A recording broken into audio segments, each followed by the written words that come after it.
Alors, on nous donne ce système d'équations linéaires ici, et on nous demande quel est le nombre de couples solutions de ce système. Alors, ça peut être une seule solution, un seul couple solution de ce système, ou bien une infinité, ou bien aucun, c'est-à-dire aucune solution. Alors, pour faire ça, bon, on pourrait tracer les droites, mais là, on ne va pas faire ça, on va essayer de répondre à cette question algébriquement. Et pour ça, ce qu'on va faire, c'est manipuler algébriquement ce système pour essayer de le résoudre. Alors ici, ce que je vais faire, c'est réécrire la première équation, 14x moins 7y égale 21.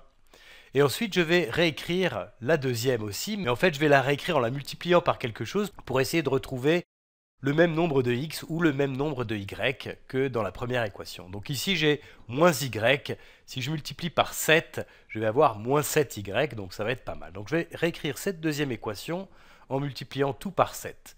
Donc j'ai 2x multiplié par 7, ça fait 14x. Et puis, moins y multiplié par 7, ça fait moins 7y.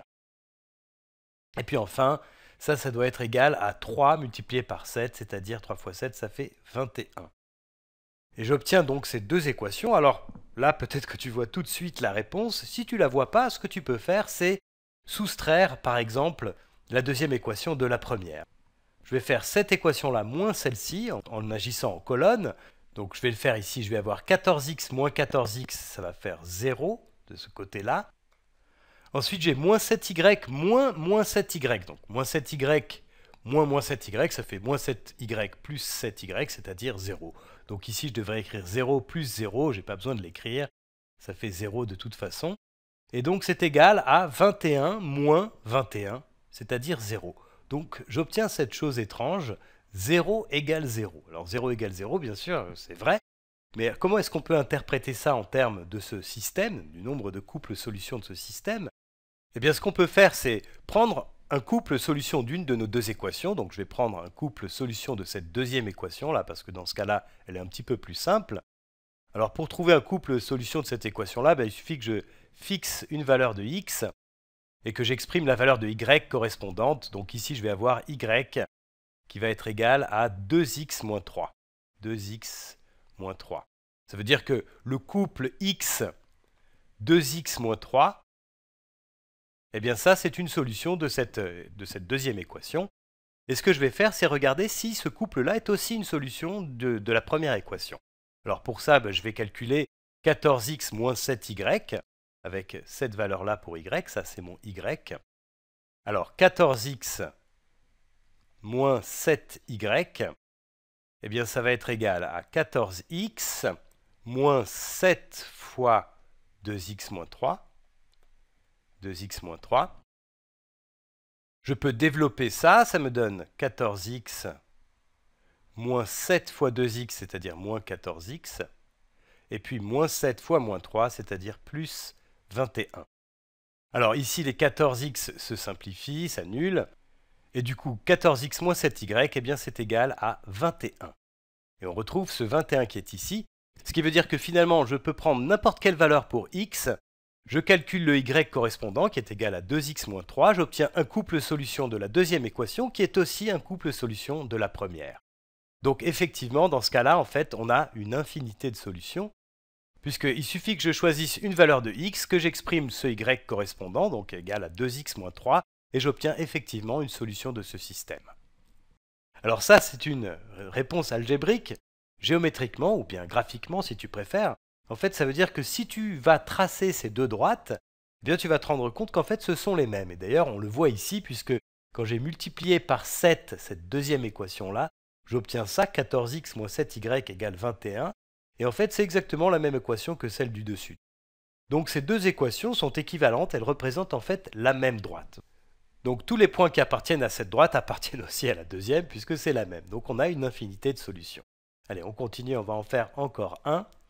On a celui-ci maintenant, 11x plus 5y égale moins 4, et puis 11x plus 5y égale moins 8.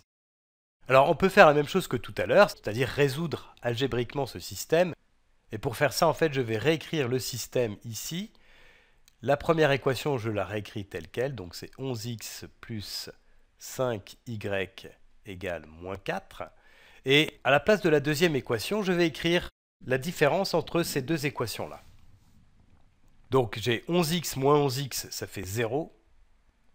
Ensuite j'ai 5y moins 5y, ça fait 0 aussi, donc j'ai 0 plus 0 comme tout à l'heure, c'est-à-dire 0.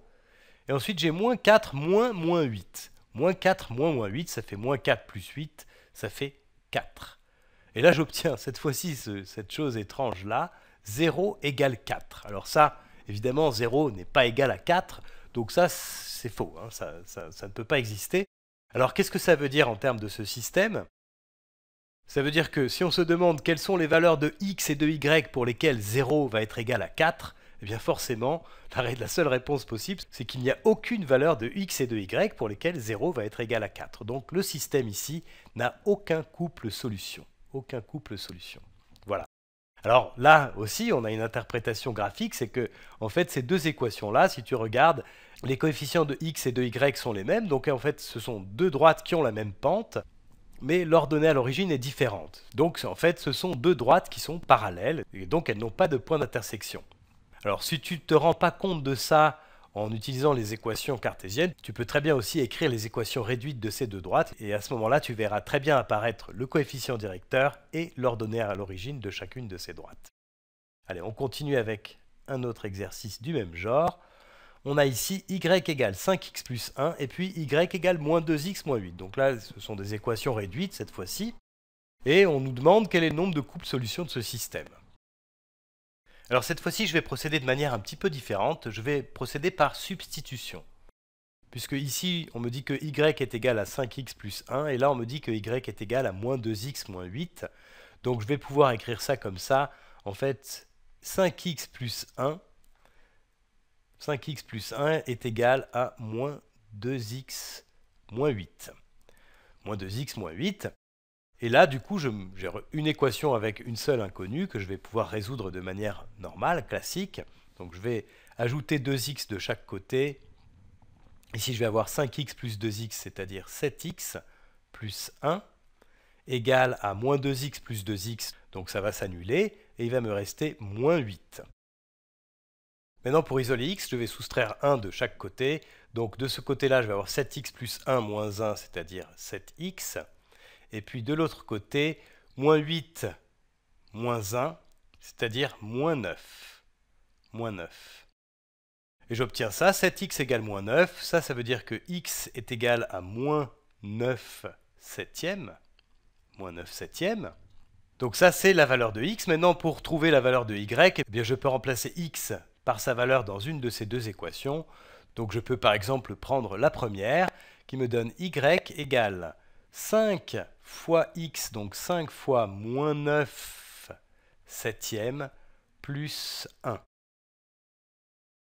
Alors ça, je vais arranger ça un petit peu. 5 fois moins 9, ça fait moins 45. Moins 45 septièmes, plus 1, donc plus 7 septièmes. Donc moins 45 plus 7, ça fait moins 38. Donc j'ai en fait y égale à moins 38 septièmes. Donc tu vois que de cette manière-là, on trouve un couple de solutions qui est x égale moins 9 septièmes et y égale moins 38 septièmes. Donc la réponse ici, c'est il y a un seul couple solution. Et ça correspond au fait que ces deux droites-là sont des droites qui ont des pentes différentes et des ordonnées à l'origine différentes. Donc ce sont des droites séquentes qui ont donc un seul point d'intersection. Allez, on continue avec un dernier, qui est celui-ci. 11x moins 6y égale 5. Et puis moins 4x moins 6y égale 13. Alors je vais travailler algébriquement pour répondre à la question. Ici, je peux remarquer que j'ai moins 6y et moins 6y dans les deux équations. Donc en fait, ce que je peux faire, c'est soustraire la deuxième équation de la première. Je vais faire ça ici, donc je vais réécrire la première équation qui est 11x moins 6y égale 5. Et puis au lieu d'écrire la deuxième équation, je vais écrire la différence entre la première et la deuxième. Donc la première moins la deuxième. Donc j'ai 11x moins 4x. 11x moins 4x, ça fait 11x plus 4x, c'est-à-dire 15x. 15x. Et puis ici, j'ai moins 6y moins 6y. Donc moins 6y moins 6y, ça fait moins 6y plus 6y, c'est-à-dire 0. Donc les y s'annulent, ça c'est très pratique. Donc à droite du signe égal, il me reste uniquement ces 15x, et puis ça va être égal à 5 moins 13.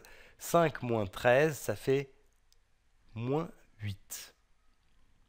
Donc ici, la deuxième équation me permet de dire que x va être égal à moins 8 quinzième, moins 8 quinzième. Et du coup, pour trouver la valeur de y, eh bien, je peux remplacer x dans la première équation par sa valeur. Donc ça va me donner 11 fois moins 8 quinzième moins 6y égale 5. Et là, tu vois, j'ai une équation avec une seule inconnue, donc je vais pouvoir trouver la valeur de y. Alors je te laisse faire ce calcul et trouver la valeur de y si tu veux, ça sera un bon exercice. Ici on ne va pas le faire puisque de toute façon ce qu'on veut, c'est pas connaître le couple de solutions, c'est simplement savoir combien il y en a de couples de solutions. Et en fait ce qu'on peut voir ici, c'est qu'il y en a un seul. Alors une petite remarque bien utile quand même, c'est qu'on pouvait éviter de faire ce travail-là, qui n'est pas un gros travail, mais on pouvait quand même éviter de le faire en regardant les coefficients directeurs de chaque droite. Et en fait, on s'aperçoit que les coefficients directeurs de ces deux droites ne sont pas les mêmes, donc les droites ne sont pas parallèles, ce qui veut dire qu'elles ne sont pas non plus confondues. Et donc si elles sont ni parallèles ni confondues, c'est qu'elles sont séquentes, donc il y a forcément un seul couple solution de ce système. Alors encore une fois, quand tu as une équation cartésienne, si tu n'arrives pas bien à voir la pente de la droite qui est représentée par cette équation, une bonne solution c'est de passer à l'équation réduite.